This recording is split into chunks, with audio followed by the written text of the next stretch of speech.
مل جائے، ان کے طریقے کے مطابق ہمیں زندگی جینے کا ضابطہ مل جائے۔ اسی لیے عرس منایا جاتا ہے کہ ایک سال میں ایک بار اس بزرگ کا دن منایا جائے تاکہ ان کی زندگی ہمارے نظر کے سامنے ہو۔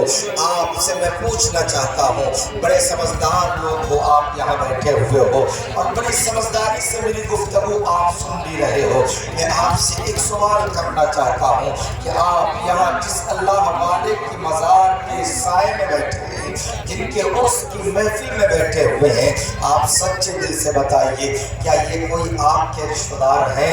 آپ کہیں گے مولانا نہیں۔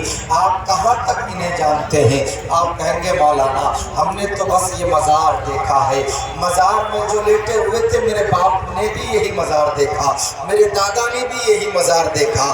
یہ کون ہے؟ کہاں سے آئے تھے؟ ان کا خاندان کہاں کا ہے؟ اس کا پتہ ہمیں نہیں ہے، لیکن اس کے باوجود ہمارا دل کہتا ہے کہ یہ اللہ والے ہیں، ان سے قریب ہو جاؤ، یہ اللہ والے ہیں، ان کے مزار پہ چلے جاؤ، یہ اللہ والے ہیں، ان کے یہاں حاضری دیا کرو، یہ اللہ والے ہیں، ان کے وسیلے سے دعائیں مانگا کرو۔ یقیناً یہ ہمارے دل کا فیصلہ ہے اور ہم اپنے دل کے فیصلے کے ساتھ یہاں حاضر ہو گئے ہیں۔ تو میں آپ سے کہنا چاہوں گا یہ اللہ والے ہیں جو آرام فرما رہے ہیں۔ کتنے سال ہو گئے ان کو دنیا سے گزرے ہوئے، کتنے سال ہو گئے ان کو رخصت ہوئے، لیکن پھر بھی آپ ان کی یاد منا رہے ہیں، پھر بھی آپ ان کے عرس کے محفل میں آ رہے ہیں۔ میں کہوں گا آخر کیوں آ رہے ہیں؟ آدمی اپنے باپ کو بھول جاتا ہے، 2-4 سال کے بعد اپنے دادا کو بھول جاتا ہے، لیکن کیا وجہ ہے کہ یہ اللہ والے بھلائے نہیں جاتے؟ حضرات اس لیے بھلائے نہیں جاتے کہ انہوں نے اللہ کے حکم کے مطابق زندگی گزاری ہے۔ ان کے ہر لمحے کو آپ دیکھیں گے تو ان کی زندگی میں تقویٰ ہے، ان کی زندگی میں پاکیزگی ہے، ان کی زندگی میں طہارت ہے، ان کی زندگی میں ایمانداری ہے، ان کی زندگی میں سچائی ہے، ان کی زندگی میں دیانت داری ہے، ان کی زندگی میں تقویٰ و طہارت ہے۔ جب یہ چلتے تھے تو سنت مصطفیٰ کی روشنی میں چلتے تھے، ان کا بولنا سنت کے مطابق ہوتا تھا، ان کا کام کاج سنت رسول کے مطابق ہوتا تھا، ان کا دنیا والوں کے ساتھ معاملات رسول اللہ کے زندگی کے مطابق ہوتا تھا۔ یہ تنہا خالی نہیں بیٹھتے تھے، جب یہ خالی بیٹھتے ہوتے تو زبان پر درود پاک مصطفیٰ ہوتا یا پھر اللہ کی تسبیح ہوتی۔ آج ہمیں نمازوں کی طرف ہمارا توجہ نہیں ہے، لیکن یہ کبھی نماز قضا نہیں کرتے بلکہ ان کی 5 وقتہ نماز ادا ہو رہی ہے، تہجد بھی ادا ہو رہی ہے۔ یہ حلال کمائی کھایا کرتے تھے اور جہاں جاتے تھے وہاں اللہ کا ذکر کیا کرتے تھے، جہاں جاتے ہیں یہ اللہ کا ذکر کرتے ہیں۔ یہی وجہ ہے کہ جو اللہ کا ذکر کرتا ہے اللہ فرماتا ہے فَاذْكُرُونِي أَذْكُرْكُمْ وَاشْكُرُوا لِي وَلَا تَكْفُرُونَ، کہ تم میرا ذکر کرو میں تیرا چرچا کروں گا۔ انہوں نے پوری زندگی اللہ کا ذکر کیا اور آج ان کا چرچا ہو رہا ہے۔ آج عرس کے موقع پر آنے والا خطیب ان کا تذکرہ کر رہا ہے، آپ کے مسجد کے امام صاحب ان کا تذکرہ کر رہے ہیں، آپ کے مسجد کے خطیب و امام آپ کو بتا رہے ہیں کہ یہ اللہ والے ہیں، ان کی بارگاہ میں جایا کرو، ان کی بارگاہ میں جاؤ گے ان کے وسیلے سے اللہ تمہیں عطا فرمائے گا۔ اور یقین جانو مسلمانوں یہ اللہ والے ہیں، ان کا مقام تو یہ ہے کہ اللہ سے اتنی قربت ہے انہیں کہ ان کی بارگاہ میں جاؤ تو یہ تمہیں اللہ کا قرب عطا کر دیتے ہیں، ان کے وسیلے سے ہمیں اللہ کا قرب عطا ہوتا ہے۔ اور ہم یوں ہی نہیں جاتے بلکہ خدا کے حکم کے مطابق جاتے ہیں۔ اللہ خود فرماتا ہے کہ یہ اللہ والے ہیں، ان کے پاس جاؤ تب جا کر تمہیں میرا وصل ہو سکتا ہے۔ اللہ فقط ڈائریکٹ تم اللہ کا قرب نہیں پا سکتے، جو اللہ سے قریب ہے ان کے پاس جاؤ وہ تمہیں اللہ سے قریب کر دیں گے۔ حضرات محترم تو یہ اللہ والے ہیں، ان کے پاس جائیں گے ان سے قریب ہوں گے تو ہمیں بھی اللہ کا قرب ملے گا۔ ہم ان کو دیکھتے ہیں، ان کی زندگی کو دیکھتے ہیں، ان کے شب و روز کو دیکھتے ہیں تو ان کی زندگیوں میں عبادت نظر آتی ہے، لیکن آج ہمارا الگ ہی معاملہ بنتا ہوا نظر آ رہا ہے۔ عرس کے نام پر ہم میلہ لگاتے ہیں، عرس کے نام پر ہم دکانیں سجاتے ہیں، عرس کے نام پر ہم نہ جانے کیسے کیسے خرافات کو آج جنم دے رہے ہیں۔ اور یہی وجہ ہے کہ سنیت پوری دنیا میں بدنام ہوتی ہوئی نظر آ رہی ہے، غیر لوگ یہ کہتے ہوئے فرماتے ہیں کہ سنیوں کا کوئی کام نہیں، بس انہیں عرس کرنا اور مزاروں پر چادر چڑھانا ہے۔ لیکن آؤ پیارے، ہم سب اعلیٰ حضرت کے ماننے والے ہیں، اعلیٰ حضرت فاضل بریلوی کی تعلیمات ہمارے پاس ہے۔ علماء کرام ہر دور میں یہ بتاتے ہوئے آئے ہیں کہ یہ اللہ والے ہیں، انہیں تمہاری چادروں کی ضرورت نہیں ہے، انہیں تمہارے نظر و نیاز کی ضرورت نہیں ہے۔ اگر مزار پر ایک چادر پڑی ہوئی ہے تو اعلیٰ حضرت فرماتے ہیں کہ جب تک وہ چادر بوسیدہ نہ ہو جائے، جب تک وہ چادر پھٹ نہ جائے، دوسری چادر نہ ڈالا کرو، کیونکہ وہ چادر اس کے اوپر آلریڈی پڑی ہوئی ہے، تو دوسری چادر ڈال کر آپ اپنا مال ضائع نہ کرو۔ ہاں، اگر آپ نے منت مانی ہے کہ فلاں بزرگ کے مزار پر ہم چادر چڑھائیں گے، تو آپ اس پیسے سے چادر خریدو، تو کسی غریب کی بچی کو اڑا دیا کرو، کسی مفلس کے سر کو ڈھک دیا کرو، کسی یتیم کے سر پر چادر ڈال دو، یا کسی غریب کے گھر کا چولہا جلا دو، اور اس کے بعد اس بزرگ کے مزار پر آ کر حاضری دینا، تو قسم خدا کی میرا دعویٰ ہے کہ ان کی نظر عنایت ہوگی، کیونکہ تو نے ایک غریب کا خیال کیا ہے، یتیم کا خیال کیا ہے، تو ان کی نظر عنایت ہوگی اور تمہارا بیڑا پار ہوتا ہوا نظر آئے گا۔ آج عرس کے نام پر جو ڈھونگ چل رہا ہے، آج قبروں سے لوگوں نے تجارت کرنا شروع کر دیا۔ اللہ، نعرہ تکبیر، نعرہ رسالت، مسلک اعلیٰ حضرت، فیضان اعلیٰ حضرت حضور دادا میاں، نعرہ تکبیر، نعرہ رسالت۔ آج قبروں سے تجارت ہونا شروع ہو گئی ہے۔ اللہ اکبر، لوگ تجارت کر رہے ہیں، دیکھ نہیں رہے ہیں آپ ہندوستان کے اندر نظر اٹھا کر دیکھیے، بے شمار ایسے مزارات ملیں گے جہاں مزاروں کی گدی پانے کے لیے لوگ آپس میں لڑا کرتے ہیں، آپس میں گولیاں تک چل جاتی ہے کہ اس کا سجادہ نشین میں بنوں یا اس کا متولی میں بنوں۔ آخر وجہ کیا ہے؟ وجہ یہی ہے کہ مزارات کے گلکوں میں پیسے ڈالے جاتے ہیں اور مزارات پر موٹی موٹی رقم لے کر لوگ آ کے ڈال کے چلے جاتے ہیں۔ میں آپ سے پوچھنا چاہتا ہوں کہ اللہ والوں کو تمہارے رقم کی کیا ضرورت ہے؟ اللہ والوں کو تمہارے روپے پیسوں کی کیا ضرورت ہے؟ وہ اپنے قبر کے اندر وہ چیز سمیٹ کے نہیں ہے، ارے تم اس پہ کچھ خرچ کرنا ہی چاہتے ہو تو ایک اللہ والے کے نام پر اگر اللہ نے تجھے عطا کیا ہے تو خرچ کرو، ان کے نام پر غریبوں کا پیٹ بھر دیا کرو، ان کی روح خوش ہو جائے گی۔ ان کے نام پر یتیموں کو کپڑا پہنا دو، ان کی روح خوش ہو جائے گی۔ ان کے نام پر کسی مفلس کی مفلسی کو دور کر دو، ان کی روح خوش ہو جائے گی۔ ان کے نام پر کسی طالب علم کو کتابیں خرید کر پڑھنے کے لیے دے دو، تو قسم خدا کی اللہ والے کی نظر عنایت بھی ہوگی اور ان کا فیض بھی ہوگا، اور اللہ تمہیں بے پناہ دولتوں سے بھی نوازے۔ اگر انہیں خوش کرنا ہے تو ان کو تمہارے روپے کی ضرورت نہیں ہے۔ اور عجیب حال ہے ہماری قوم کا، 10 روپے کی مٹھائی لیں گے اور پیش کرنے کے بعد کہیں گے 1 کروڑ کا لاٹری لگ جائے گا، ہے نا؟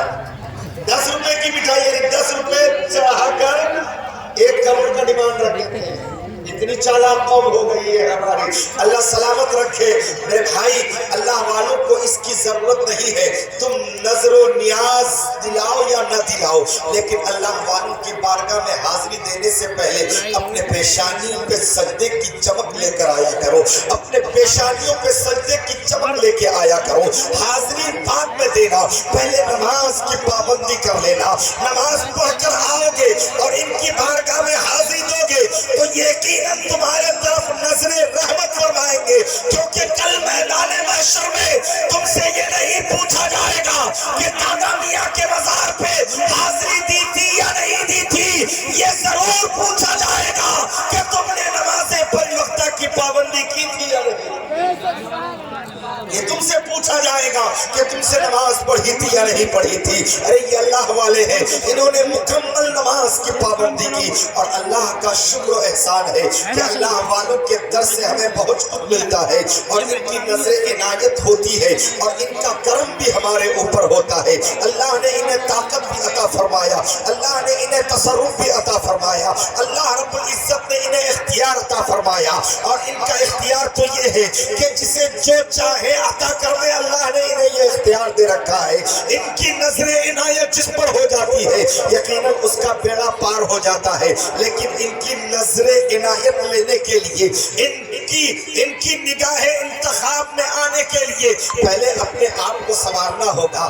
اپنے اندر کی برائی کو نکالنا پڑے گا. اپنے اندر کے شیطان کو نکال کر باہر پھینکنا پڑے گا. اپنے اندر جو خامیاں ہیں ان خامیوں کو دور کرنا پڑے گی. اپنے اندر جو برائیاں سما گئی ہے ان برائیوں کا خاتمہ کرنا پڑے گا. آج مسلم قوم کو جس طرف نظر اٹھا کر دیکھیے پریشانی کا سامنا کرنا پڑ رہا ہے. ہماری قوم آج دقتیں اٹھا رہی ہے. سوشل میڈیا کے ذریعے آپ کو یہ خبر معلوم ہوتی رہتی ہے کہ فلاں جگہ آج مسلم، فلاں جگہ آج یہاں ستایا جا رہا ہے، فلاں جگہ ہماری مسجدیں توڑی جا رہی ہے، فلاں جگہ ہمارے مدرسوں پر حملہ ہو رہا ہے، ہمارے مزارات توڑے جا رہے ہیں. مسلم چیزوں کو مٹی میں ملانے کی ناپاک سوئی کی جا رہی ہے. آخر یہ نوبت آئی کہ مسلمانوں ذرا اس طرف توجہ دو. اگر ہم بدعمل نہ ہوتے تو قسم خدا کی دنیا کی کوئی طاقت نہیں تھی جو ہمیں نیچا دکھا سکتا. آج اگر یہ پریشانی اور یہ دقتیں آ رہی ہے تو یہ سب ہماری بدعملیوں کا نتیجہ ہے. اگر آج ہمارا عمل اچھا ہوتا، آج ہمارا کردار اچھا ہوتا، ہمارا کیریکٹر اچھا ہوتا، ہمارے طور طریقے اچھے ہوتے، ہم رسول معظم جناب محمد رسول اللہ صلی اللہ علیہ وسلم کے طریقے پر چلتے ہوتے تو قسم خدا کی دنیا کے اندر یہ طاقت نہیں کہ رسول اللہ کے غلاموں کو نیچا دکھا سکے. بلکہ رسول اللہ کے غلاموں کی شان تو یہ ہے کہ جس طرف رخ کرتے تھے ساری رفعتیں قدموں پر نظر آتی تھی. جس طرف کا رخ ہوتا تھا ساری عظمتیں ان کے قدموں پر نظر آتی تھی. اور یاد رکھو کہ رسول اللہ کے غلام جنہوں نے غلام محمدی کا سچا پٹا اپنے گلے میں ڈال رکھا ہے، دنیا کی کوئی طاقت نہ کل زیر کر سکی تھی نہ آج کوئی طاقت دنیا کی انہیں زیر کر سکتی ہے. کیونکہ اللہ ہی عزت عطا فرمانے والا ہے. اللہ فرماتا ہے وہ تو عز من تشاء وہ تو ذل من تشاء. اللہ جسے چاہتا ہے عزت عطا فرما دیتا ہے اور جسے چاہتا ہے رسوا و ذلیل کر دیتا ہے. تو مسلمانوں اگر عزت چاہتے ہو تو اپنے آپ کو سنوارو. اپنے اندر کی برائیاں نکال کر دور کر دو. اپنے اندر جو خرابیاں ہیں ان کو نکال کر باہر پھینک دو. ہم سب جتنے یہاں بیٹھے ہیں سب اللہ والوں سے محبت کرنے والے ہی تو بیٹھے. اللہ کا شکر ادا کرو کہ اللہ نے ہمیں سنی سے العقیدہ بنایا. سبحان اللہ. ایک بار زور سے بولے سبحان اللہ. اب مچل کے کہہ دیں یا رسول اللہ یا رسول اللہ. ماشاءاللہ بڑے سمجھدار لوگ ہیں. بڑی سنجیدگی سے امام صاحب یہ سن رہے ہیں. اللہ انہیں سلامت رکھے. میں دعا کر کے جاؤں گا اور انشاءاللہ یہ علماء کرام کی موجودگی میں دعا کروں گا. یہ آمین کہیں گے اللہ ہماری دعا کو قبول فرما لے گا. اور یقیناً ہم تو ابھی تھوڑی دیر کے لیے دعا کریں گے. یہ ائمہ کرام جو آپ کے مسجد میں رہتے ہیں دنوں رات آپ کی خدمت میں رہتے ہیں، ہم تو صرف 1 گھنٹے کے لیے آپ کے بیچ آئے اور تھوڑی دیر ہماری گفتگو ہوگی. اس کے بعد السلام علیکم کہا کہ میں یہاں سے رخصت ہو جاؤں گا.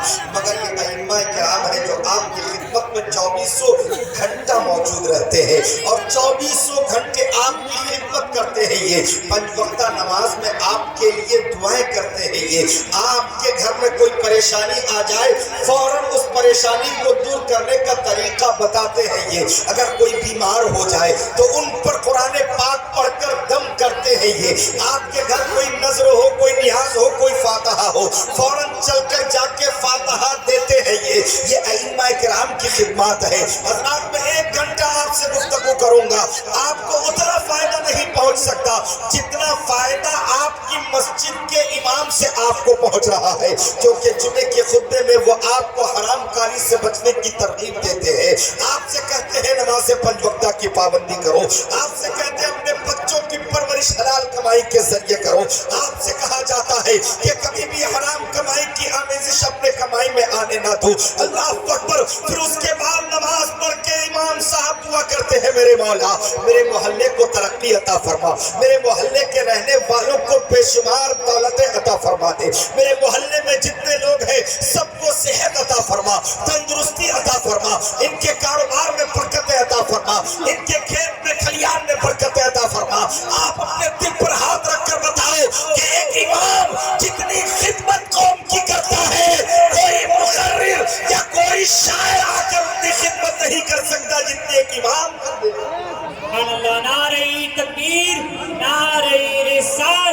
مسلک اعلی حضرت فیضان اعلی حضرت عرس حضور دادا میاں نعرہ تکبیر نعرہ رسالت. بہت اچھے حضرت سبحان اللہ. مگر اتنے خدمات کے باوجود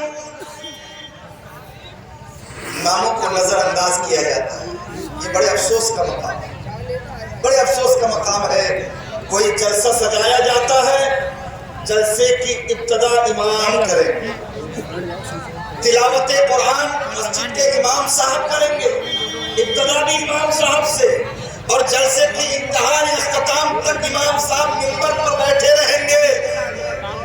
ذرا غور کیجئے, سوچئے, اپنے دل پر ہاتھ رکھ کر سوچئے کہ باہر سے آپ نے مجھے بلایا یا کسی اور کو بلایا.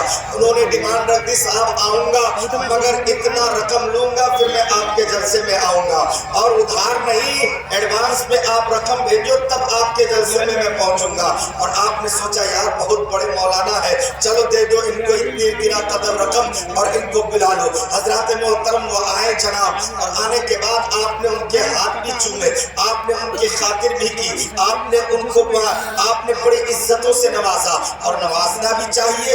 علماء کی عزت کرنا یقیناً بہت بڑی خوش نصیبی ہے. ایک عالم باعمل کی عزت کرو گے اللہ تمہیں اس کا بدلہ عطا فرمائے گا. ایک عالم باعمل سے مصافحہ کرو گے, نبی فرماتے ہیں گویا اس نے مجھ سے مصافحہ کیا. ایک عالم باعمل کی زیارت کرو گے, نبی فرماتے ہیں جو عالم باعمل کی زیارت کرتا ہے گویا وہ میری زیارت کرتا ہے. یہ فائدے ہیں.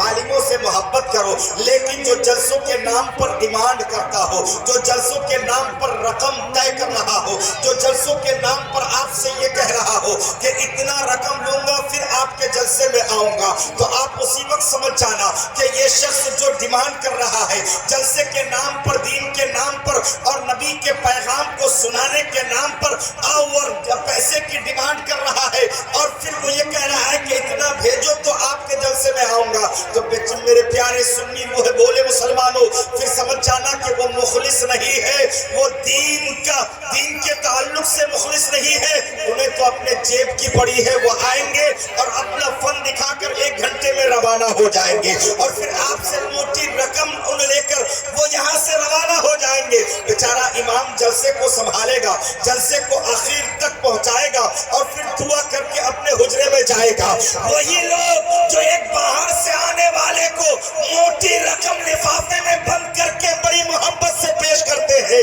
انہیں یہ توفیق نہیں ہوتی ہے کہ 2 گھنٹے دینے والوں کو 40-40, 50-50 ہزار دے رہے ہو, اور جس نے 5-6 گھنٹے منبر رسول پر پوری ذمہ داری ادا کی ان کو تمہیں 1000-1200 دینے میں پریشان ہو.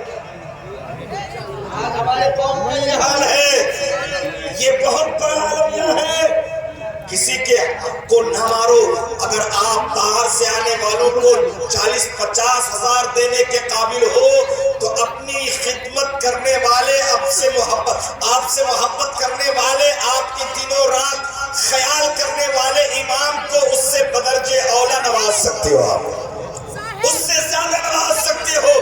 مگر نہ جانے ہماری قوم کی کیا سوچ بن گئی ہے کہ جو زیادہ ڈیمانڈ کر لے صاحب وہی سب سے بڑا مولوی ہے, اس سے بڑا مولوی اور کوئی نہیں. میں قسم کھا کر کہہ سکتا ہوں جو خدمت ایک مسجد کا امام کر دیتا ہے وہ خدمت کوئی اور نہیں کر سکتا. آپ 40 کیا 1 لاکھ دے کر کسی کو بلا لو, مر جاؤ گے, تمہارے جنازے میں وہ نہیں آئے گا, تمہارے تیجے میں وہ نہیں آ سکتا, نہ 10ویں میں, نہ 20ویں میں, نہ 40ویں میں. اگرچہ تم نے 1-1 لاکھ کی رقم دی ہو, بے شمار محبتیں پیش کی ہو, اور وہ امام جو آپ کے بیچ رہتا ہے اگرچہ تم نے اپنے جلسوں میں امام کو 200 بھی نہ دیا ہو, پھر بھی نماز جنازہ کے لیے امام حاضر ہوتا ہے, آپ کے تیجے میں امام حاضر ہوتا ہے, آپ کے 10ویں 20ویں 40ویں میں امام حاضر ہوتا ہے, اور ہر حال میں وہ آپ کی خدمت کیا کرتا ہے. ابھی آپ نے یہ خیال دیا, آپ کے خیال و گمان میں یہ بات نہیں آتی ہوگی. مسلمانوں اپنے روش کو بدلو, جو دین کے لیے مخلص ہو ان کو سمجھا کرو, جو دین کے خاطر اپنا وقت دے رہا ہو, جو دین پھیلانے کی نیت سے آ رہا ہو, یقیناً ان کی عزت عزت ضروری ہے، ان کا احترام ضروری ہے۔ جو قوم کو صحیح راہ دکھائے یقیناً ان کو اپنے سر کا تاج بنا لو۔ جو قوم کو ہدایت کی راہ پر چلا دے ان کو اپنے آنکھوں پہ اپنے پلکوں پہ بٹھا لو، اور جو قوم سے دین کا سودا کرے ان کو اپنے ٹھوکروں میں رکھو اور کہو کہ نہیں چاہیے، ارے ہمیں تو مصطفیٰ کا وفادار چاہیے، ہمیں نبی کا سچا غلام چاہیے۔ نعرہ تکبیر، نعرہ رسالت، مسلک اعلی حضرت، فیضان اعلی حضرت، نعرہ تکبیر، نعرہ رسالت۔ اپنی سوچ کو بدلو، اپنے حالات پر نظر کرو۔ یقیناً ہمارے حالات اس وقت اچھے نہیں ہیں، ہم بدعملیوں میں اپنی زندگی گزار رہے ہیں۔ میرے بھائی، اللہ والوں کی شان یہ ہے کہ ان کی زندگی میں عمل ہے، ان کی زندگی میں تقویٰ ہے، ان کی زندگی میں طہارت ہے، ان کی زندگی میں پاکیزگی ہے، ان کی زندگی میں حیا ہے، ان کی زندگی میں بے شمار انقلابات ہیں۔ اگر آج ہم اپنے اندر وہ انقلاب پیدا کریں گے تو انشاءاللہ ہمارے اندر بھی وہی انقلاب آئے گا۔ ہم اپنے اندر جذبہ پیدا کریں، ہماری نمازیں قضا نہیں ہونی چاہیے۔ آپ اپنے گھر میں جایا کرو، گھر کا ماحول اچھا بناؤ۔ میں آپ کو دعوت فکر دینا چاہتا ہوں، اگر آپ چاہتے ہو کہ آپ کے گھروں میں برکتوں کا نزول ہو، آپ چاہتے ہو کہ آپ کے گھروں میں بے شمار برکتیں نازل ہو، تو نبی کے طریقے کو اپناؤ، گھر میں برکتیں آئیں گی۔ کون سا طریقہ؟ جس طریقے پر ہم نے آج تک توجہ نہیں دی، اللہ ماشاء اللہ جسے توفیق دے امام صاحب، جبکہ گھر میں داخل ہونے کا طریقہ نبی کریم جناب محمد رسول اللہ صلی اللہ علیہ وسلم بتا رہے ہیں کہ میرے دیوانوں، جب تم اپنے گھروں میں داخل ہوا کرو تو داخل ہوتے وقت بسم اللہ شریف پڑھا کرو۔ آپ اپنے دروازے پر جاؤ اور دروازے کے اندر داخل ہونے سے پہلے بسم اللہ شریف پڑھو۔ نبی فرماتے ہیں کہ بسم اللہ شریف پڑھ کے داہنا قدم اپنے دروازے کے اندر رکھا کرو۔